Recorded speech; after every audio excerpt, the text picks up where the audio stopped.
Oh, welcome back to the show. 19 minutes past 4 here on Drive 105. And I'm joined by Stephen Brown, international firewalking master, philologist, and developer of people and teams.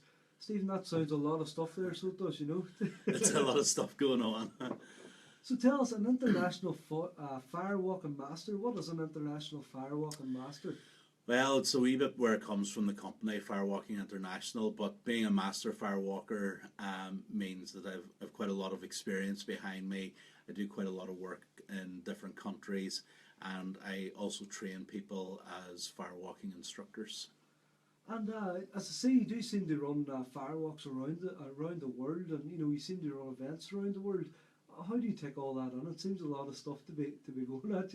I see you're going to the Sahara Desert in March. Is that right? Yeah, we've a group of 22 people at the moment heading to the Sahara for a 5-day retreat. So we're staying in luxurious tents in the desert, and there's a whole range of different activities for people to take part in: meditation, mandala workshops, qigong, yoga.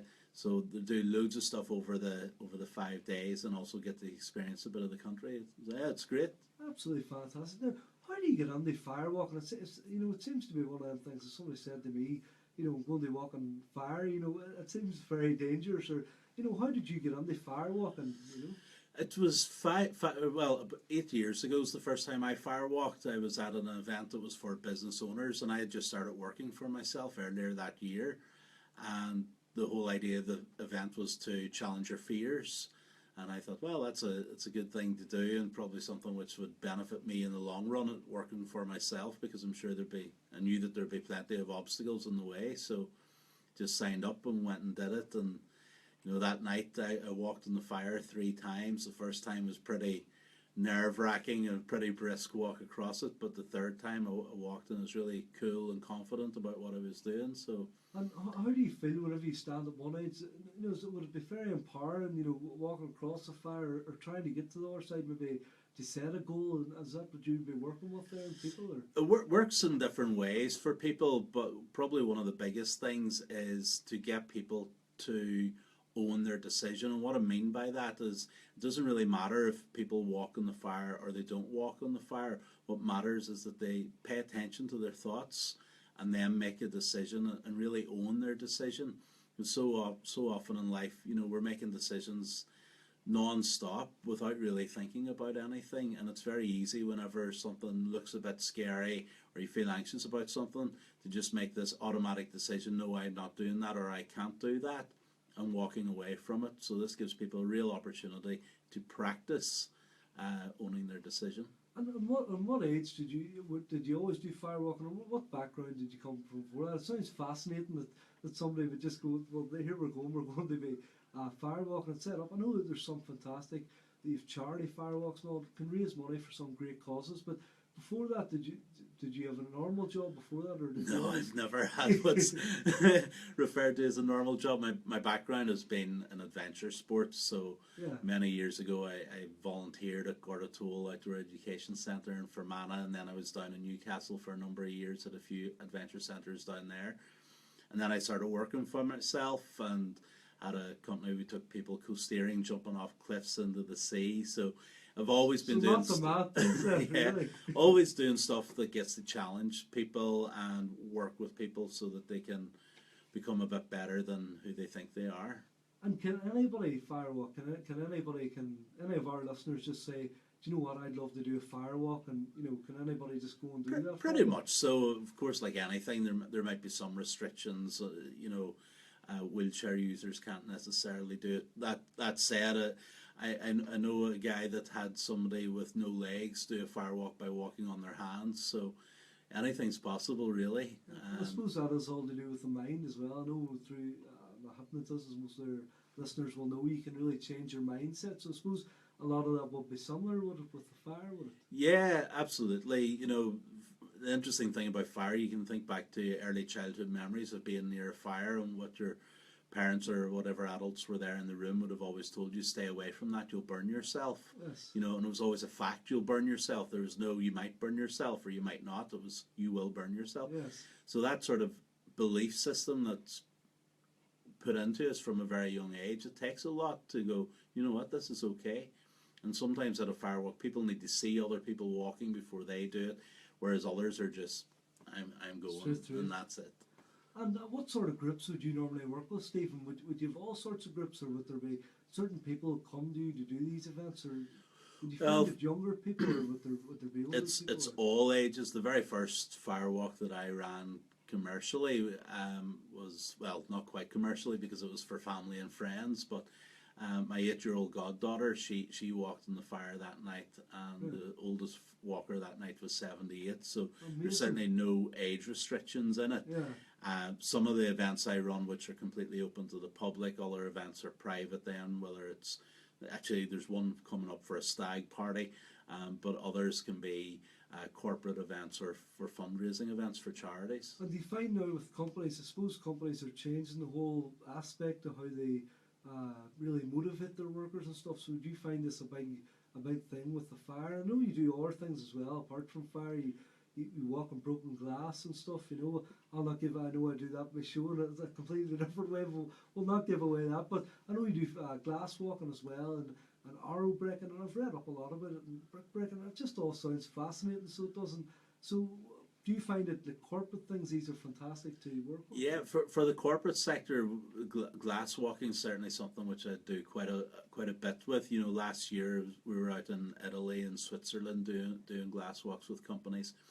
And what happens in that session, it's almost like a meditation, because people get to practice being present.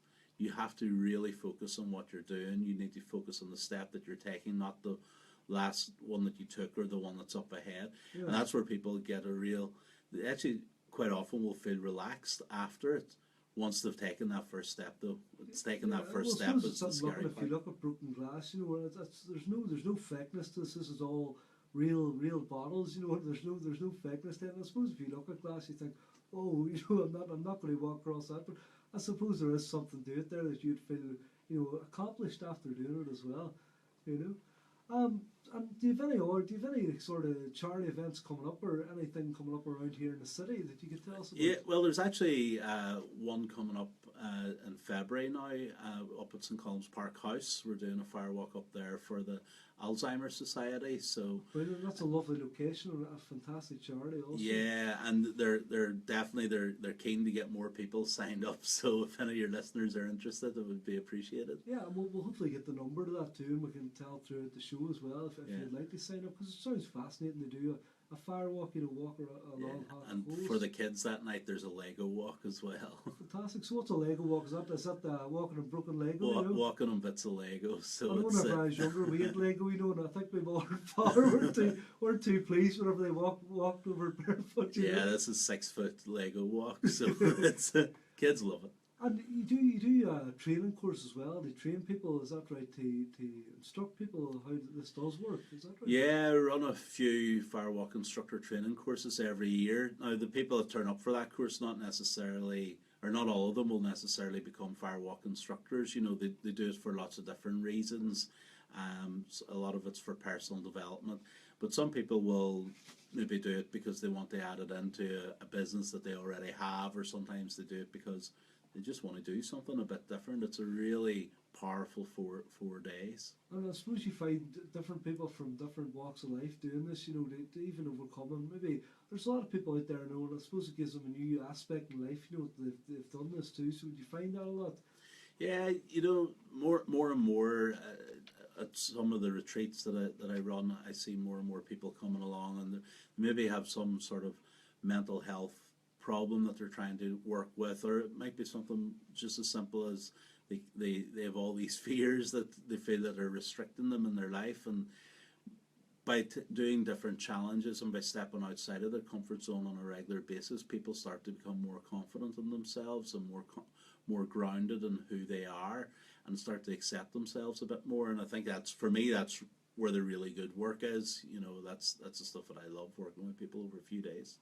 Fantastic. And if somebody wanted to get in touch with you, if there was one of our listeners who might have wanted help and maybe overcome a fear or things, do you do that, or can we give out your information? Yeah, the website's just www.firewalkhq.com, or if you look up Firewalking International or Firewalking Ireland on Facebook or Twitter, you'll find it And there there'll as be well. all sorts of things you deal with there, from fears and phobias to maybe, trying to overcome or starting a new challenge basically in life. Yeah, there's things which are just fun, um, as well as being challenging. Like this Saturday night, there's a 108 fire walk where people are walking over 3 fires, a total of 108 times. 108 times. Yeah, That's- it's a big one, And where does that take place? That's in Pedigo in Donegal. Fantastic. 108 times over fire. Yeah, it's a big achievement for people. And I'm sure that's it sounds very empowering, the whole thing. It's a real enlightenment as well to listen to yourself talk about it, because you seem so enthusiastic about the whole thing too, and it does seem great. So again there, Stephen, can you just give us your website there for people who is looking maybe to try and challenge themselves or try and overcome a fear? Because I think in the city as well, there's a lot of people there, that maybe would like to get out of a rut there, and I know, the last couple of years and from recessions and different things, I know people want to get out of a rut. So if they did, I'm sure this would be something that would be suited to them as well. So what? So can you give us your website there Yeah, again? it's firewalkhq.com. That's fantastic. So if you'd like to find out any more information, of course you can go onto the website firehq.com. And that was Stephen Brown. Stephen, thank you so much for coming on today and keeping us company here in Drive 105. Thank you, Dale. Thank you. We're going to take a wee track this time. Paul Simon and Grace Ladd.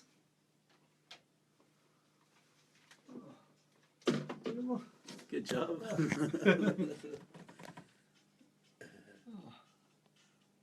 There's lots sharing video there, shows.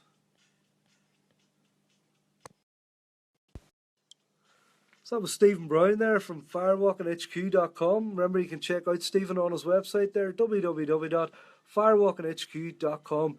We'll chat to you all later when we go Facebook Live before the show's out.